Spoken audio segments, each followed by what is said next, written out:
അവര് പറഞ്ഞത്, ഞങ്ങൾ ഈ പ്രദേശത്ത് ഒന്നിച്ച് ജീവിക്കുന്നവരാണ്. ദുരന്തമുണ്ടായതിന്റെ ഭാഗമായി ഇനി ഇവിടെ ഞങ്ങൾക്ക് വീട് വെക്കാൻ കഴിയില്ല. അപ്പൊ ഞങ്ങൾ ഇവിടുന്ന് പോകണം. ഞങ്ങൾക്ക് ഒന്നിച്ചൊരിടത്ത് താമസിക്കാം, ഒരു പ്രദേശത്ത് താമസിക്കാൻ സൗകര്യമൊരുക്കണം.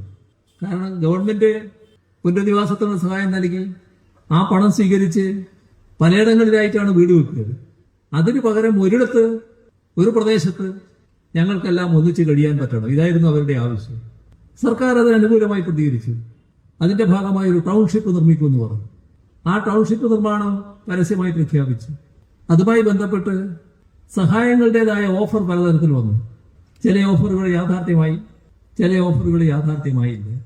നല്ല രീതിയിൽ ഓഫർ യാഥാർത്ഥ്യമാക്കിയ സംഘടനയാണ് ഡിവൈഎഫ്ഐ. 100 വീടാണ് നിർമ്മിക്കുന്നതിന് ആവശ്യമായ പണം അവർ നൽകിയത്. LDFന്റെ ഭാഗമായുള്ള മറ്റ് ഭോജന സംഘടനകളും AIYF പോലുള്ളത് ആകാവുന്ന സഹായം ഇക്കാര്യത്തിൽ ചെയ്തു. എന്നാൽ പ്രഖ്യാപിച്ച ടെൻഡർ പിന്നോട്ട് പോയി.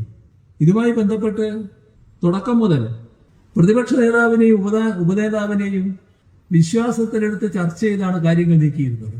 നിലപാടുകൾ യോജിച്ചായിരുന്നു സ്വീകരിച്ചിരുന്നത്. അതിൽ കണ്ട ഒരു കാര്യം, ടൗൺഷിപ്പിലുള്ള വീടുകൾ നിർമ്മിക്കരുത്, വീട് ഞങ്ങൾ നിർമ്മിച്ചു തരാമെന്നുള്ള ഓഫറുകൾ വരുന്നു. അവർ വീട് നിർമ്മിച്ച് നൽകേണ്ട, പണം തന്നാൽ മതി. കാരണം വീടുകൾ ഒരേ തരത്തിൽ നിർമ്മിക്കണം, അതിനൊരു വ്യത്യസ്തത ഉണ്ടാക്കണ്ട, ആവശ്യമായ പണം സർക്കാരിനെ ഏൽപ്പിക്കുക. ഇതൊക്കെ എല്ലാവരും യോജിച്ചുകൊണ്ടെടുത്ത നിലപാടായിരുന്നു. പക്ഷേ ഇന്ത്യൻ യൂണിയൻ മുസ്ലിം ലീഗ് ആദ്യം അതിൽ നിന്ന് പിന്മാറി. എന്തിനാണ് പിന്മാറിയെന്ന് ആർക്കും അറിയില്ല. അവർ പ്രത്യേക സ്ഥലമെടുത്ത് പ്രത്യേകം ചില കുടുംബങ്ങളെ താമസിപ്പിക്കുമെന്നാണ് നിലപാടെടുത്തത്. കുറച്ച് കഴിഞ്ഞപ്പോൾ കോൺഗ്രസും അതേ നിലപാടെടുത്തു.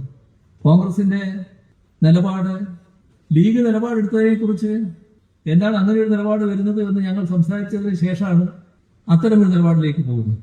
പക്ഷെ ഞങ്ങൾ തുടക്കത്തിലെ തന്നെ ഒരു കാര്യം പറഞ്ഞിരുന്നു, ഇവരെല്ലാം അടക്കം ഇരുന്നുകൊണ്ട് പറഞ്ഞിരുന്നു, അതായത് ഈ ഓഫറുകൾ നൽകുന്ന എളുപ്പമാണല്ലോ, നൽകുന്ന ഓഫറെല്ലാം യാഥാർത്ഥ്യമാക്കണമെന്നില്ലാതെ. അപ്പൊ ഏതെങ്കിലും കൂട്ടര് ഓഫർ യാഥാർത്ഥ്യമാക്കുന്നില്ല എന്ന് വിചാരിക്കുക, ആ വീട് നിർമ്മിക്കാതിരിക്കാൻ പറ്റുമോ? അപ്പൊ സർക്കാർ ഒരു കാര്യം വ്യക്തമാക്കി, പണം തന്നാലും തന്നില്ലെങ്കിലും ഈ പറയുന്നവർക്കുള്ള വീടുകൾ നിർമ്മിക്കാനുള്ള ചുമതല സർക്കാരിൻ്റെതാണ്. ആ ചുമതല സർക്കാർ നിർവഹിക്കും. അതാദ്യമേ കണ്ടിരുന്നു. അതുകൊണ്ട് തന്നെ ഇവർ പിൻവാങ്ങിയെങ്കിലും അതിന്റെ നടപടികൾ കൃത്യമായി മുന്നോട്ട് കൊണ്ടുപോയി. നമ്മുടെ വയനാടിന്റെ പ്രത്യേക കാലാവസ്ഥ, മഴക്കാലം നീണ്ടത്, അതെല്ലാം ഉണ്ടാക്കി ഒരുപാട് പ്രതിസന്ധികളുണ്ട്. എന്നാൽ ഇപ്പോഴാ പദ്ധതി ആകെ യാഥാർത്ഥ്യമാകാൻ പോവുകയാണ്. അതുമായി ബന്ധപ്പെട്ട് ആദ്യഘട്ടം